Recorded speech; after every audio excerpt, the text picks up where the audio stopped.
جس طرح لوگ ایک اچھا بیٹا بننا چاہتے ہیں اور جس طرح لوگ ایک اچھا والد بننا چاہتے ہیں، جس طرح لوگ ایک اچھا بھائی بننا چاہتے ہیں، اچھا استاد بننا چاہتے ہیں، اور مجموعی طور پر لوگ ایک اچھا انسان بننا چاہتے ہیں، اپنے ملک کا اچھا شہری بننا چاہتے ہیں، اسی طرح ہر مسلمان کی خواہش ہوتی ہے کہ وہ ایک اچھا مسلمان بھی بنے۔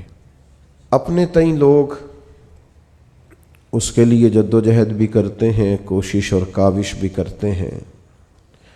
کچھ لوگ یہ سمجھتے ہیں کہ میں خدمت خلق کرتا رہوں، اللہ کے بندوں کے کام آتا رہوں تو میں ایک اچھا مسلمان ہوں۔ کچھ لوگوں کا یہ خیال ہوتا ہے کہ اگر میں سخاوت صحیح طور پہ کرتا رہوں، اپنا حلال اور محنت سے کمایا ہوا پیسہ راہ خدا میں خرچ کروں تو یہ میرے بہترین مسلمان ہونے کی علامت ہے۔ کچھ لوگوں کی یہ رائے ہوتی ہے کہ وقت پر نماز پڑھوں، زکوٰۃ ٹائم پہ دوں، حج فرض ہونے پر فوراً کر لوں، اللہ تعالیٰ عمرے کی سعادت بار بار عطا کرے تو میں ایک اچھا مسلمان ہوں۔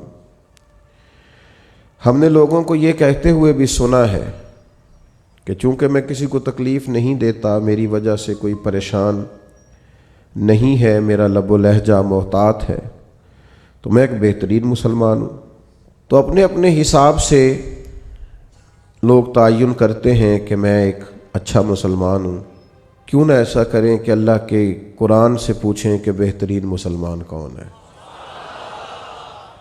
اور سچا مسلمان کون ہے، اور وہ کون سے مومن ہیں جن کو اللہ فرماتا ہے کہ اولئک ھم المؤمنون حقا، یہی لوگ سچے مومن ہیں۔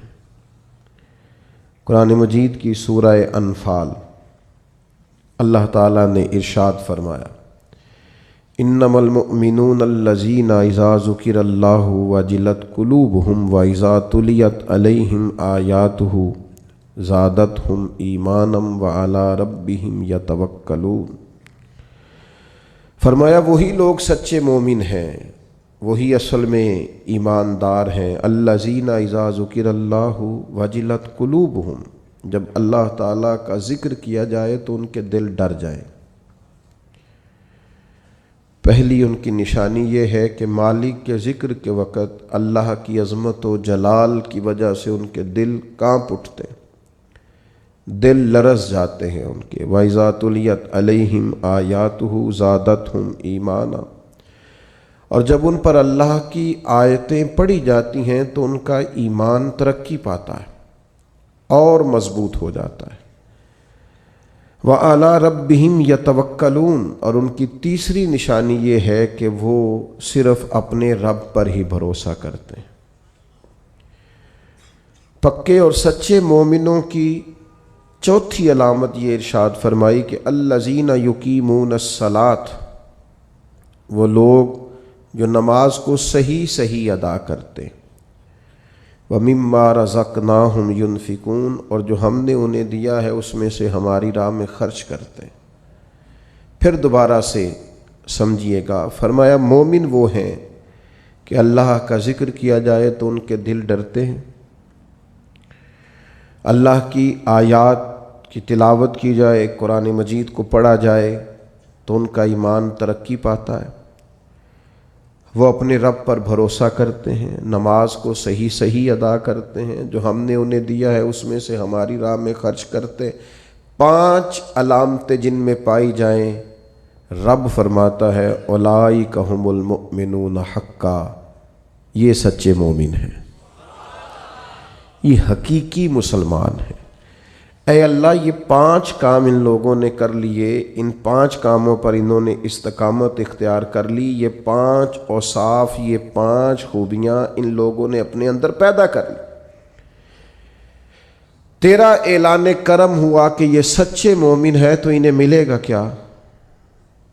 تو انہیں عطا کیا کرے گا؟ تو رب کریم نے فرمایا 3 انعام دوں گا میں انہیں۔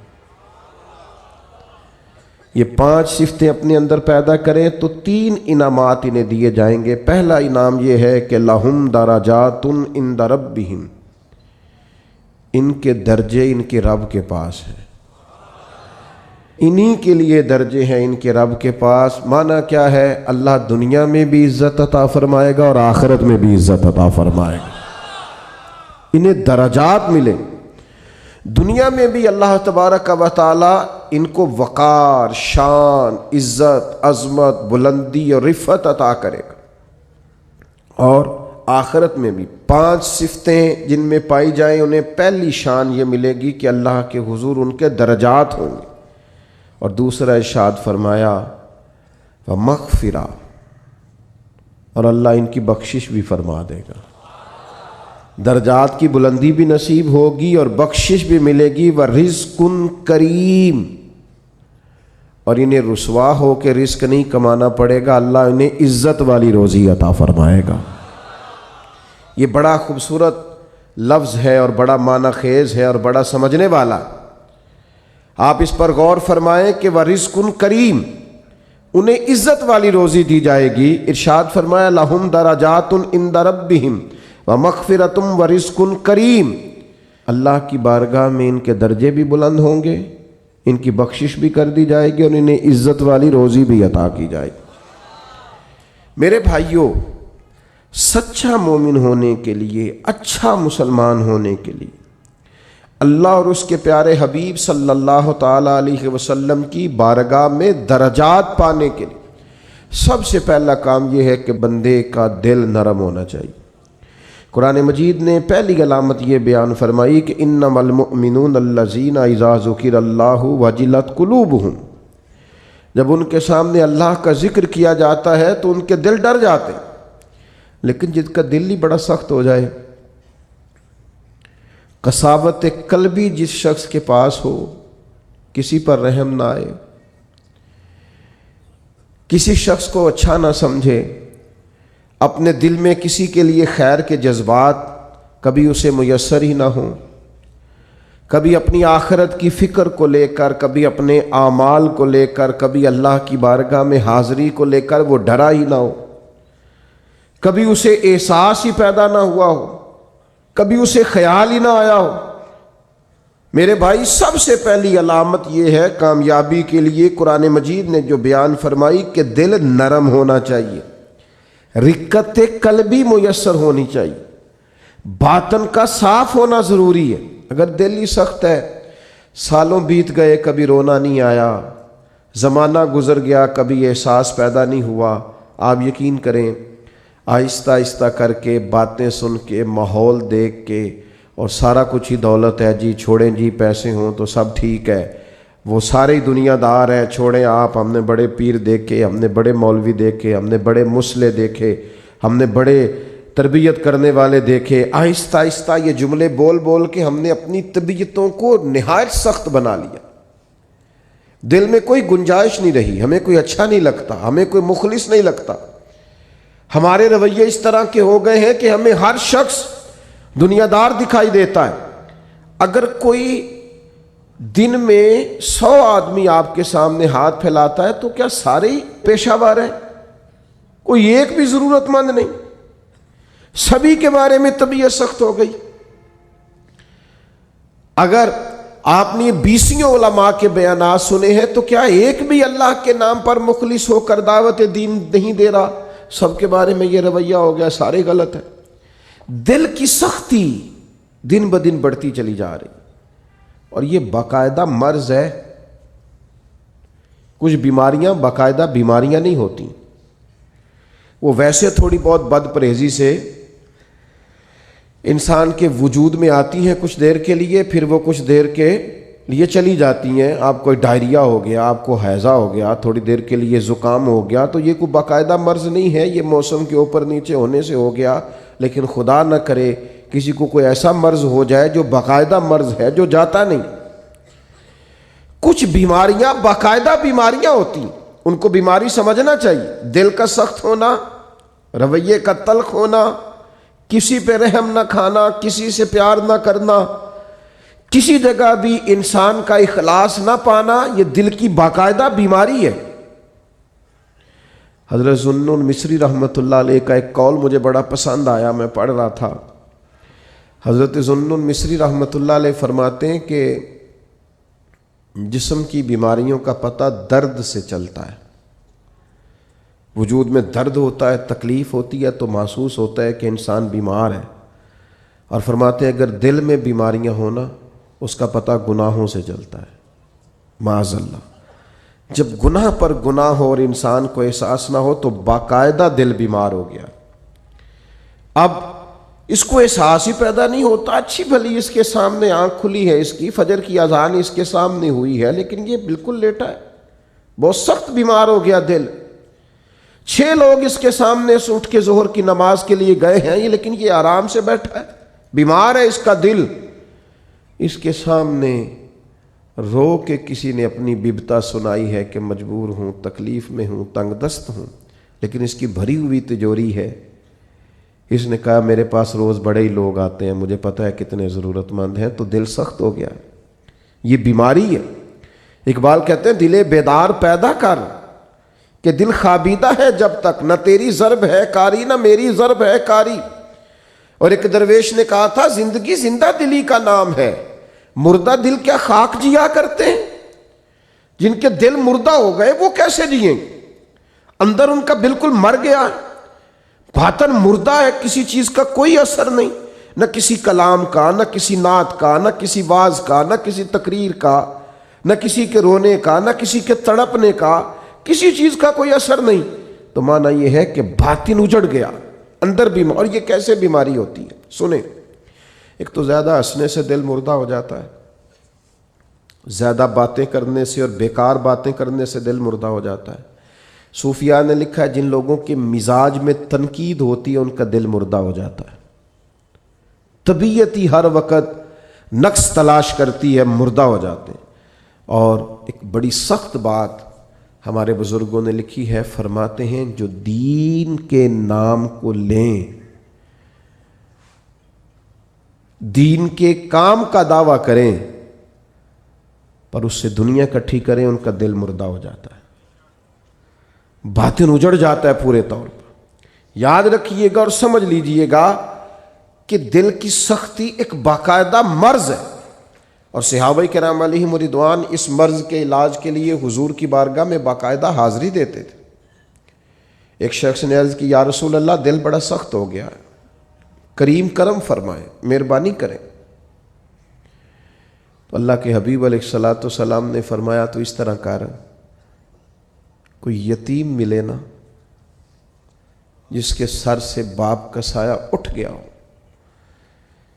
جس نے گویا اپنا بچپن بغیر والد کے گزارنا شروع کیا ہو، اس یتیم کے سر پہ تو ہاتھ پھیرا کر، اللہ تعالیٰ تیرے دل کو نرمی عطا کرے گا. یہ پہلا نسخہ حضور نے ایک شخص کو دیا. آج بھی اس نسخے پہ عمل کریں، کبھی یتیموں سے ملیں. ہمارے ادارے میں نا کچھ بچے ایسے ہیں جن کے والد نہیں ہیں. ان میں سے سارے لوگ غریب نہیں ہیں، چند بہت غریب بھی ہیں، اور کچھ بچے ایسے ہیں جو گھر میں گنجائش رکھتے ہیں. لیکن آپ یقین کریں کہ وہ جن کے والد سر سے چلے گئے ہیں، اگرچہ دولت بھی ڈھیر ساری گھر میں ہے، گنجائش ہے، لیکن باپ کا چلے جانا ایک باقاعدہ مسئلہ ہے، ایک باقاعدہ کمی ہے زندگی کی. میرے بچے جوان ہو گئے ہیں، میرے بچوں کے قد مجھ سے کچھ بڑھنے لگے ہیں، لیکن 25-26 سال کا زمانہ بیت گیا ہے ابا جی کو دنیا سے گئے ہوئے. ابھی بھی کسی کو اپنے بیٹے کو گلے لگاتے ہوئے دیکھتا ہوں تو رو پڑتا ہوں. وہ درد ہے کہ وہ جاتا ہی نہیں، وہ کسک ہے کہ وہ ختم ہی نہیں ہوتی، وہ کمی ہے کہ وہ پورا ہونے کا نام ہی نہیں لیتی. اور کبھی کبھی یاد کرتا ہوں والدین کو تو اقبال کا لہجہ مستعار لے کے کہتا ہوں کہ میں تیری خدمت کے قابل جب ہوا تو چل بسی.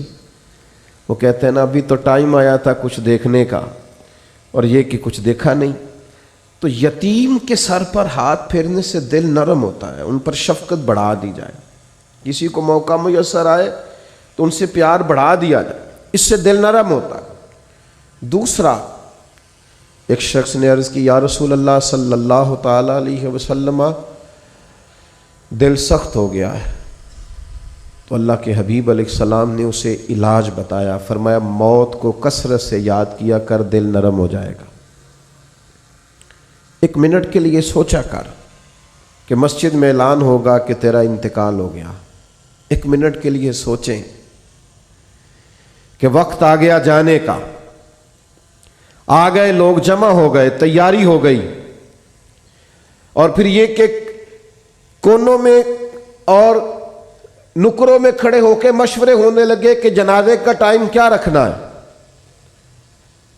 اور پھر یہ کہ تصور میں اس بات کو لانا کہ سبھی موجود تھے اور سب کے سامنے قبر بنائی گئی اور قبر میں رکھا گیا اور قبر کو بند کیا گیا۔ یہ وہ تصور ہے جو دل کو نرم کرتا ہے۔ یعنی وہ اورنگزیب عالمگیر نے دنیا سے جاتے ہوئے کہا تھا کہ میرے دونوں ہاتھ کفن سے باہر نکالنا، لوگوں کو پتا چلے اتنا بڑا فرما روا دنیا سے جا رہا ہے اور خالی ہاتھ جا رہا ہے، کچھ لے کر کے ساتھ نہیں جانا، کچھ بھی۔ یہ تصور جب انسان پکا کرتا ہے نا کہ میں نے جانا ہے، دل نرم ہو جاتا ہے۔ لیکن یہاں جانے کا ارادہ کس کا ہے؟ کوئی پروگرام نہیں۔ جن کی عمریں بہت بڑی بھی ہو گئی ہیں وہ بھی بیماریوں کو سندیسے تو نہیں سمجھتے، وہ بھی کہتے ہیں بس وہ فلاں بد پرہیزی سے مسئلہ ہو گیا۔ یہ تو سندیسے ہیں، یہ تو پیغامات ہیں، یہ تو لوٹ جانے کے بہانے۔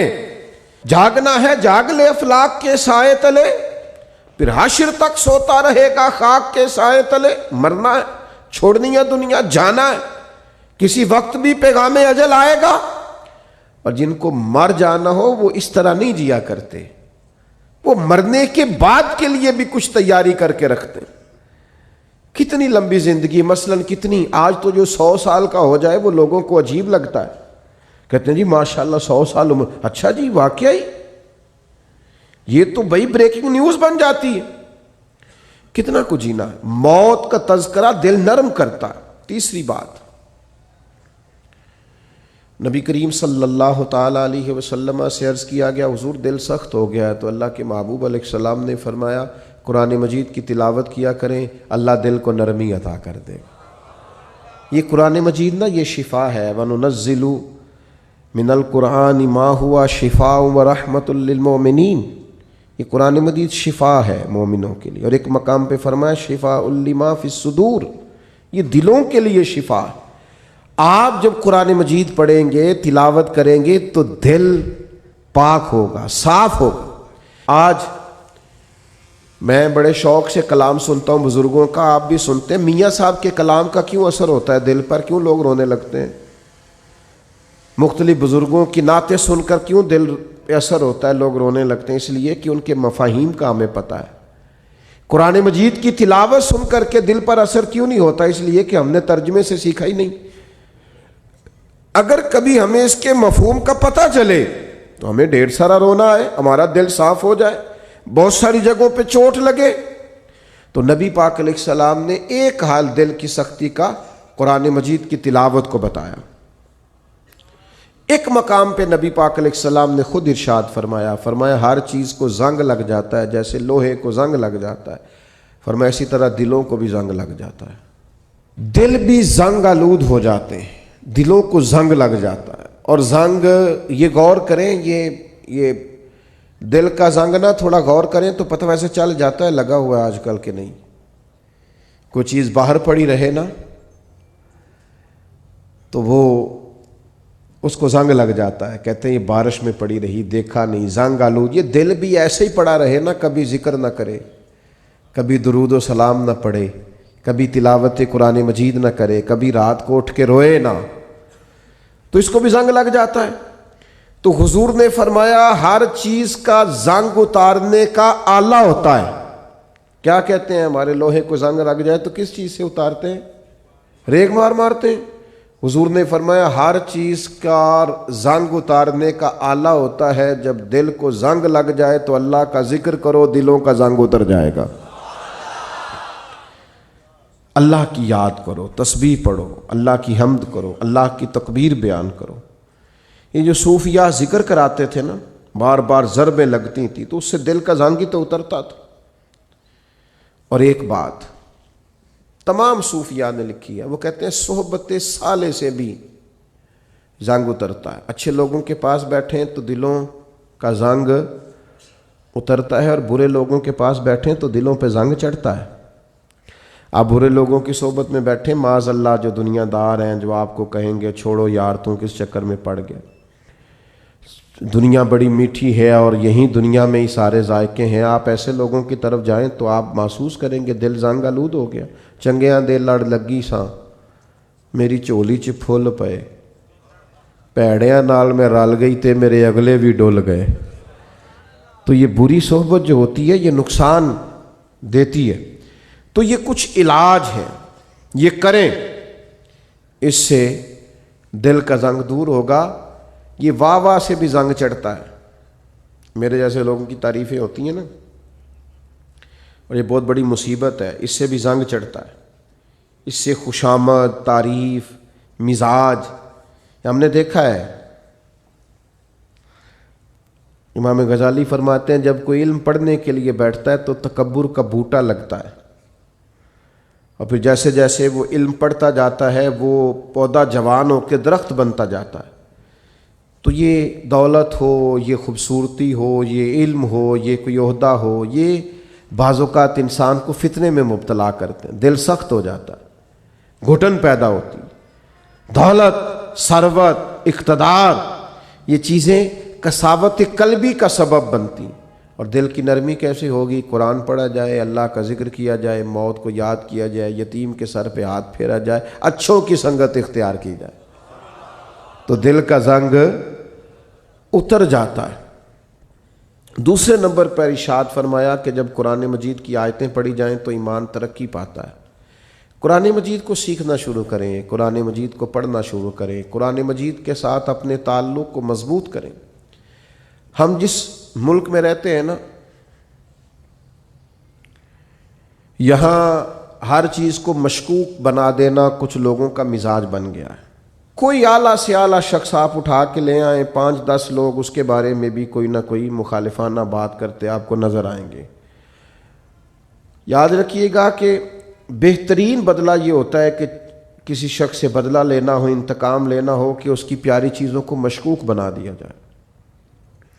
کبھی لوگ نفل نمازوں کو مشکوک بناتے ہیں معاذ اللہ، کبھی درود و سلام کے مختلف انداز کو مشکوک بناتے ہیں، کبھی لوگ کسی چیز پر تنقید کرنا شروع کر دیتے ہیں، کبھی کسی چیز پر تنقید کرنا شروع کر دیتے ہیں۔ اب میں کچھ سالوں سے دیکھ رہا ہوں ہمارے ملک میں تراویح کے مسئلے میں لوگ لوگوں کو بڑا پریشان کرتے ہیں۔ چھوڑیں جی، کوئی یہ ضرورت نہیں ہے، کوئی باقاعدہ نماز ہی نہیں ہے، یہ کوئی فرض واجب نہیں ہے۔ کس نے کہا ہے فرض واجب ہے؟ لیکن کیا نبی کریم علیہ السلام سے پڑھنا اس کا ثابت نہیں؟ کیا جناب عمر فاروق رضی اللہ تعالیٰ عنہ نے باقاعدہ اس کی جماعت نہیں کروائی؟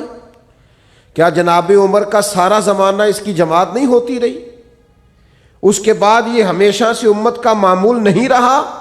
خدا کے بندو، سال کے بعد ایک موقع آتا ہے کہ جس میں قرآن مجید سنانے والے سنا لیتے ہیں، سننے والے سن لیتے ہیں۔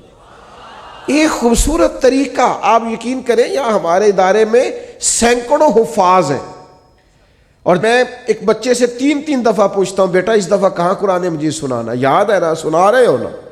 یہ پوچھنے پچھانے میں اتنا لطف ہے۔ اور پھر یہ کہ رات کو جب وہ سارا دن قرآن یاد کرتے ہیں، اور جب وہ رات کو قرآن پڑھتے ہیں، اور جب وہ قرآن مجید سناتے ہیں، اور جب سننے والے قرآن مجید سنتے ہیں، میں نہیں آپ کو بتا سکتا وہ ذوق کہ بوڑھے بزرگ بھی جب کہتے ہیں کہ میں افطاری کے لیے نہیں آ سکتا اس لیے کہ میں نے اپنی مسجد میں قرآن مجید سننا شروع کیا ہوا ہے، میرا 23واں پارہ ہو گیا، اگر میں آپ کے پاس آؤں گا تو میرے وہ پارے جو ہیں وہ سارے آگے پیچھے ہو جائیں گے۔ تمہیں سمجھ نہیں آتی کہ جب اس ذوق سے قرآن پڑھایا اور سنایا جائے تو عرش کا مالک راضی کتنا ہوتا ہے؟ اور تم یہ کہ تراویح کو مشکوک بناتے ہو، کوئی کام ہاتھ سے جانے ہی نہیں دیتے، دین کو مشکوک بنانے والا۔ خدا کے بندے سن، میرے نبی پاک کا فرمان ہے، حضور نے فرمایا جس نے ایمان اور احتساب کی نیت کے ساتھ رمضان المبارک میں قیام کیا، یعنی نفلی عبادت کی، غفر لہ ما تقدم من ذنبک، اللہ اس کے پچھلے سارے گناہوں کو معاف فرما دے گا۔ تو آپ اس کو سمجھتے نہیں؟ پھر حضور نے فرمایا قرآن اور رمضان، قرآن اور رمضان یہ دونوں بندے کی سفارش کریں گے اللہ کی بارگاہ میں۔ قرآن مجید کہے گا مالک میں نے رات اسے بیدار رکھا تھا، یہ قیام کرتا تھا، پڑھتا تھا، اور روزہ کہے گا مالک میں نے اسے دن میں کھانے پینے سے روکا رکھا تھا۔ یہ دونوں مل کے شفاعت کریں گے اور اللہ تعالیٰ یہ عمل کرنے والے کی بخشش فرما دے گا۔ تو قرآن مجید فرماتا ہے کہ اگر تم قرآن مجید کی تلاوت کرو گے تو اس سے تمہارے ایمان میں ترقی ہوگی۔ آپ قرآن مجید پڑھتے جائیں، ایمان مضبوط ہوتا جائے گا اور انشاءاللہ تعالیٰ گناہ خود بخود دور ہوتے جائیں گے۔ اچھا، یہ ایمان بھی مضبوط ہوتا ہے، ایمان بڑی شے ہے، ایمان سب سے بڑی شے ہے۔ ایمان مضبوط ہو نا، لو سنو حدیث، اور یہ یاد رکھنا، اور یہ ایک دو کو سنا دینا سویرے۔ نبی کریم نے حضرت حارثہ سے پوچھا تھا کیف اصبحت یا حارثہ، حارثہ آج صبح کیسی کی ہے؟ عرض کی حضور اس حال میں کی ہے کہ میں پکا مومن ہوں۔ تو نبی کریم نے فرمایا تیرے ایمان کی دلیل؟ عرض کی حضور میرے ایمان کی دلیل یہ ہے کہ میں زمین پہ کھڑے ہو کے آسمان کی طرف دیکھوں تو اللہ کے عرش کو بھی دیکھ لیتا ہوں۔ فرمایا میں بتا سکتا ہوں جنتی جنت میں داخل ہو رہے ہیں اور جہنمی جہنم میں جا رہے ہیں، کہو تو راز حیات کہہ دوں؟ کوئی نہیں سمجھ آئی تو آنو، اللہ کرے نہ آئے تو آنو سمجھ۔ وہ کہنے لگے کہو تو راز حیات کہہ دوں، حقیقت کائنات کہہ دوں، وہ بات کہہ دوں جو پتھروں کے دلوں کو بھی پاش پاش کر دے۔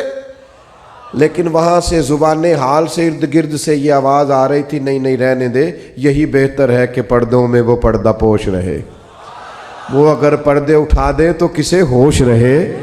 فرمایا میں مومن ہوں تو ایمان کی علامت یہ ہے کہ زمین پہ کھڑے ہو کے دیکھوں تو اللہ کا عرش بھی دکھائی دیتا ہے۔ یہ حضور کے سامنے بیان کیا صحابی نے۔ آپ کیا سمجھتے ہیں ایمان معمولی چیز کا نام ہے؟ تو میرے عزیز، ایمان کی مضبوطی حاصل ہوتی ہے قرآن مجید پڑھنے سے۔ پھر ارشاد فرمایا وَعَلَىٰ رَبِّهِمْ يَتَوَكَّلُونَ، وہ اپنے رب پر بھروسہ کرتے ہیں۔ دنیا داروں پر بھروسہ کرنا چھوڑ دیں، مالداروں پر بھروسہ کرنا چھوڑ دیں، امیر رشتہ داروں پر بھروسہ کرنا چھوڑ دیں۔ وہ جن دوستوں نے آپ سے کہا نا کوئی کام ہو جاتے دسیا جی، کوئی حکم ہو جاتے، ان پہ بھروسہ کرنا چھوڑ دیں آپ۔ تسی پھر دسیا جے تے پھر وہ تمہیں دسن گے۔ کوئی کام ہو جاتے، کوئی حکم ہو جاتے، پھر تسا حکم دسنا ہے تے انہیں کہنا تو کل دسنا سی، سویرے ہی منڈا ٹوریا میں۔ تو میرے عزیز بھروسہ اللہ پہ، بھروسہ اللہ پہ، خوب اپنا اعتماد پکا کر لیں۔ ایک روایت میں نے جمعے میں سنائی تھی، میرا دل کرتا ہے آج پھر سناؤں آپ کو۔ فرمایا دو لوگوں کو نا قیامت والے دن حکم ہوگا کہ دونوں، ان کے اعمال معاذ اللہ ایسے تھے کہ ان کے لیے حکم ہے دونوں دوزخ میں چلے جاؤ۔ ایک نے دوڑ لگا دی، بھاگتا ہوا جا رہا ہے جہنم کی طرف، دوسرا 2 قدم اٹھاتا ہے پھر پلٹ کے پیچھے دیکھتا ہے، پھر 2 قدم اٹھاتا ہے پھر پلٹ کے پیچھے دیکھتا ہے، دونوں کو واپس بلا لیا، دوزخ کا دروازہ آ گیا، بلا لیا۔ دلوں کے حال جاننے والا رب پوچھتا ہے بھئی تو بڑا بھاگ کے دوزخ کی طرف گیا ہے؟ پتہ اللہ کو ہے سارا ہی۔ پوچھتا ہے تو بڑا بھاگ کے گیا ہے، تو وہ بڑا رند مزاج اور بڑا انوکھا آدمی تھا، کہنے لگا مالک تیری زندگی میں مانی نہیں، تو آج تو نے حکم دیا دوزخ میں جاؤ، تو میں نے کہا چلو ایک ہی مان لو، رب کی طرح دوڑ کے جاتا ہوں، چلو مانو، حکم تو رب کا ہے نا، چلو جو بھی ہے اللہ نے حکم دیا ہے نا، تو جس بات کا بھی دوڑ گیا۔ تو کریم نے دوسرے سے کہا تو بڑے دھیمے دھیمے قدم اٹھاتا ہے، پلٹ پلٹ کے دیکھتا ہے، تو وہ رو پڑا، کہنے لگا مالک میرا تیری رحمت پہ بھروسہ بڑا مضبوط تھا، مجھے پتا تھا بے شک فیصلہ ہو گیا ہے، پر تو نے معاف کاری دینا ہے، تو نے کرم کاری دینا ہے۔ کریم جب غالب آتا ہے تو کرم کاری دیتا ہے، تو نے معاف کر دینا۔ مجھے امید تھی، حکم بھی ہو گیا، فیصلہ بھی ہو گیا، میں دوزخ کی طرف جانے بھی لگا، پر بار بار اندر سے آواز آتی تھی پریشان نہ ہو، آواز آئے گی پریشان نہ ہو وہ بلائے گا، پریشان نہ ہو رحمت ہو جائے گی۔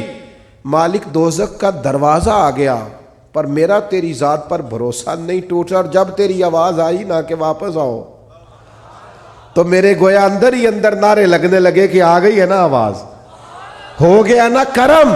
تو اللہ نے فرشتوں سے فرمایا دونوں کو ہی جنت میں داخل کر دو۔ بھروسہ اللہ پہ رکھیں اور امید اللہ سے رکھیں، اپنے رب پر ہمیشہ مضبوط ایمان رکھیں۔ اور چوتھی بات ارشاد فرمائی الذین یقیمون الصلاۃ، صحیح نماز پڑھا کرو، دل لگا کے نماز پڑھا کرو، پیشانی ذرا جما کے نماز پڑھا کرو، ذرا غور کیا کرو کہ یہ سبحان ربی الاعلیٰ کا معنی کیا ہے، یہ سبحان ربی العظیم کا ترجمہ کیا ہے، یہ جو تم سمیع اللہ لمن حمیدہ کہتے ہو تو اس کے اندر سے کیا مفہوم واضح ہوتا ہے۔ ذرا دل جمی سے، ذرا ذوق سے، ذرا اس طرح پڑھا کرو کہ مجھے سوز دے، مجھے ساز دے، مجھے نیم شب کا نیاز دے، مالک دم سجدہ میں خود کو ہی توڑ دوں، مجھے ایسا ذوق نماز دے۔ کبھی شوق سے، کبھی درد سے، کبھی دل کرے کہ یار میں اٹھوں ذرا وضو کروں، 2 نفل نہ پڑھوں، میں ذرا جم کے سجدہ، پیشانی کو اگر سجدے کی لذت مل جائے کمال ہو جاتا ہے، یہ کرم ہو جاتا ہے۔ اور کسی نے کہا تھا میرا مالک میرے جرم عیاں کرتا نہیں اور سجدے میرے چہرے پہ سجا دیتا ہے۔ یہ دیکھو نا کئی لوگوں کے وہ جسم کچھ لوگوں کا ایسا نرم ہوتا ہے کہ سجدوں کا نشان پڑ جاتا ہے، لوگ اس کو محراب بھی بولتے ہیں، لیکن یہ بنیادی طور پر اپنی اپنی جسمانی ساخت ہوتی ہے۔ زیادہ کچھ لوگ بڑے نمازی ہوتے ہیں پر چہروں پر نشان نہیں ہوتا، یہ جسمانی ساخت کا مسئلہ ہوتا ہے۔ عام دام برسر مطلب خوب نماز پڑھیں دل جما کے، اور پھر فرمایا وَمِمَّا رَزَقْنَاهُمْ يُنْفِقُونَ، جو ہم نے انہیں دیا اس میں سے ہماری راہ میں خرچ کرتے ہیں۔ پتہ ہے کس حد تک خرچ کرنے کا حضور نے فرمایا؟ نبی پاک علیہ السلام نے فرمایا ایک کھجور اللہ کے رستے میں صدقہ جب تم دیتے ہو نا، ایک کھجور جب تم اللہ کے رستے میں اخلاص کے ساتھ صدقہ دیتے ہو تو اللہ تعالیٰ اسے اپنے دائیں ہاتھ میں لے لیتا ہے جو اس کی شان کے لائق ہے، اور پھر اللہ اسے قبول کر کے اپنے دائیں ہاتھ میں لیتا ہے جو اس کی شان کے لائق ہے، اور اسے اتنا بڑا کر دیتا ہے، اس کھجور کو اتنا بڑا کر دیتا ہے کہ پہاڑ بنا دیتا ہے، اور اس ایک کھجور کی برکت سے ہی اللہ تعالیٰ بخشش فرما دیتا ہے۔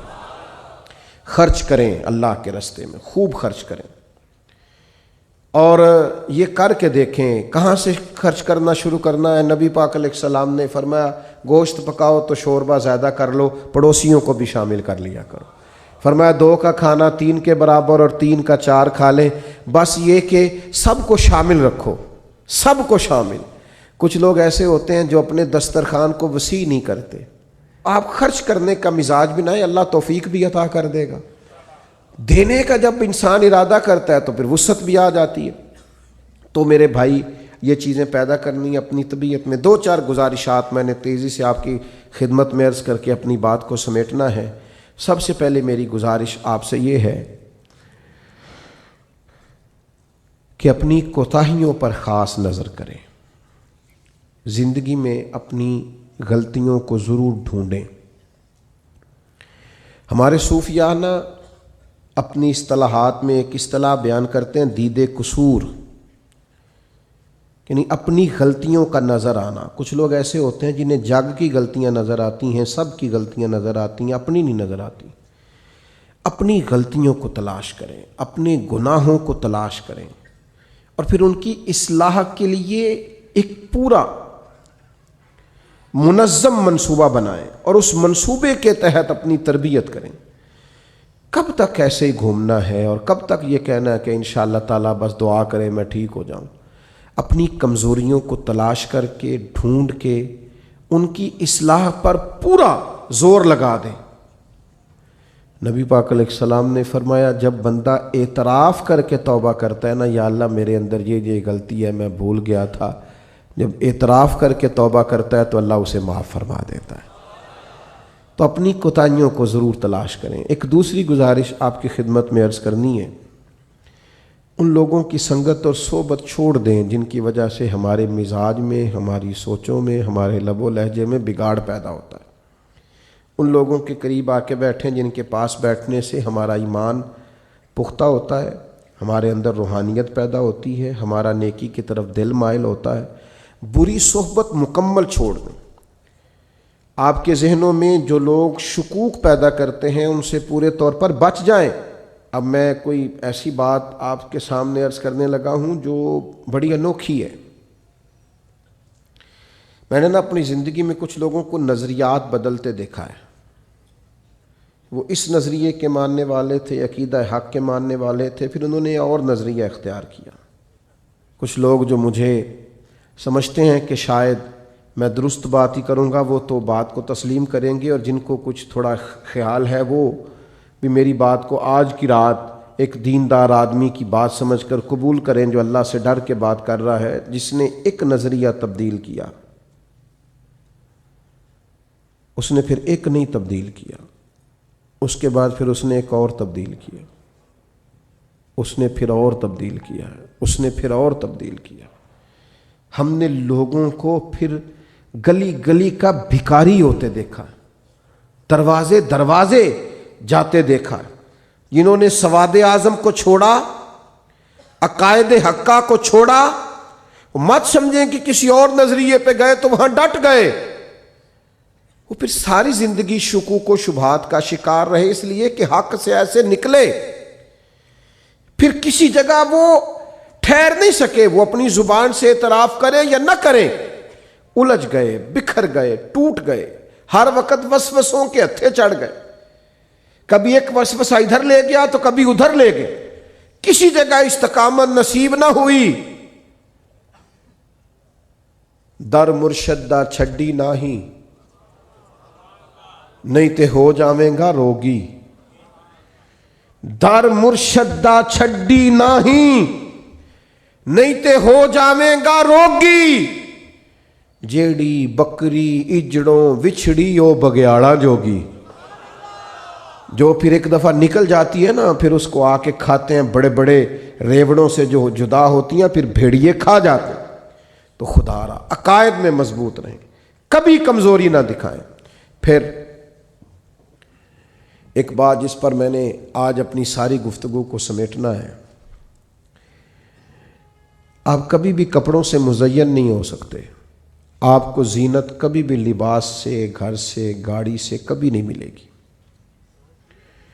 بڑی گاڑی سے اگر نکلنے والا بدتمیز ہو تو کبھی بھی لوگ اسے خوبصورت انسان نہیں سمجھتے۔ مہنگے کپڑے پہننے والے کی حرکتیں اگر بڑی چھوٹی ہوں تو لوگ کبھی بھی اسے کوئی بڑا آدمی یا بڑا انسان نہیں سمجھتے۔ وہ بہت بڑی کرسی سے نیچے اترے لیکن اس کا لب و لہجے سے چھچورا پن ظاہر ہو تو کبھی بھی لوگ کوئی مہذب انسان نہیں سمجھتے۔ ہم نے سمجھ لیا ہے کہ کپڑوں سے، اور یہ کہ گاڑی سے، اور یہ کہ گھر سے، اور یہ کہ میرے ہاتھ میں پکڑے ہوئے موبائل سے، اور یہ کہ میں ٹیلی فون پہ جو باتیں کروں اور میں 10-20 لوگوں کو بتاؤں کہ جی اللہ کا شکر ہے، جی بڑے پیسے ہیں، جی فلاں بھی خرید لیا، اب یہ بھی خریدنا ہے، اب ادھر بھی جانا ہے، اس سے کبھی آپ کا وقار نہیں بڑھے گا۔ آپ کا اعلیٰ اخلاق، آپ کا تقوی، آپ کی عبادت، آپ کا اللہ سے ڈرنا، آپ کا حسن سلوک، نیک اعمال آپ کو زینت دیں گے۔ انسان ہمیشہ عاجزی سے خوبصورت ہوتا ہے، وفادار لوگ خوبصورت ہوتے ہیں، جو لوگ خیرخواہ ہوتے ہیں، دوسروں کا بھلا کرتے ہیں، وہ خوبصورت لوگ ہوتے ہیں۔ خوبصورت بنیے۔ نوجوانوں سنو، بتایا ہوگا تمہیں لوگوں نے کہ پیسہ ہی سارا کچھ ہے، پیسہ بڑا کچھ ہے پر سب کچھ نہیں ہے۔ بتایا ہوگا کسی نے کہ تعلقات ہی بڑا کچھ ہوتے ہیں، تعلقات بھی کچھ ہوتے ہیں پر سب کچھ نہیں ہوتے۔ کہا ہوگا کسی نے کہ عہدہ بڑا کچھ ہوتا ہے، عہدہ کچھ ہوتا ہوگا پر سب کچھ۔ سب سے زیادہ انسان خوبصورت اچھے اعمال سے لگتا ہے، خوبصورتیوں سے لگتا ہے۔ اس کے لہجے کی سچائی، اس کے انداز کا دھیما پن، اس کے بات کرنے کا ٹھہراؤ، اس کا ملنے جلنے کا خوبصورت انداز، اس کا بات ماننے کا طریقہ، یہ بڑا خوبصورت ہوتا ہے۔ آپ کو پتہ ہے جو بچہ زیادہ بات سب کی مانتا ہے وہ بچہ سب کو پیارا لگنے لگتا ہے، ماں باپ کا بھی فرما بردار ہوتا ہے، اساتذہ کا فرما بردار ہوتا ہے، گلی محلے میں بھی کوئی اسے کام بتا لیتا ہے۔ یہ خوبصورت بچہ اپنی فرما برداری کی وجہ سے خوبصورت ہوا ہے۔ اعمال حسنہ سے اپنے آپ کو زینت دیں، اپنی کوتاہیاں ایک ایک کر کے چھوڑنی شروع کریں، اپنی غلطیاں ایک ایک کر کے اپنے وجود سے نکالنی شروع کریں۔ نوجوانوں سے کہوں گا بے پناہ مشقت کریں، آگے بڑھنے کے لیے جد و جہد کا راستہ اختیار کریں، چور دروازہ کبھی اختیار نہ کریں۔